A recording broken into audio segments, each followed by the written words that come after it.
Hey guys, this is Bree from Review Nerds. Today I am reviewing this digital meat thermometer. So this meat thermometer is only $9.99. It's super easy to use. As soon as you open it, as you saw, it turns on. It honestly has been just so helpful, such an easy thing for me to use. You can hold this down to determine temperature.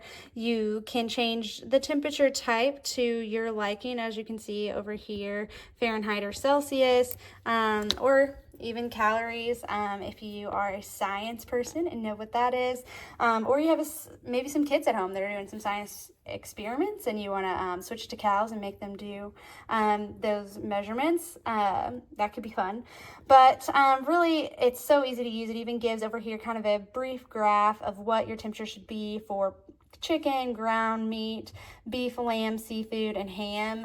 If your recipe doesn't already have that on there, that's helpful. And it has this fun little light in case it's dark and you're cooking in your kitchen at night that turns on so you can see the screen more easily.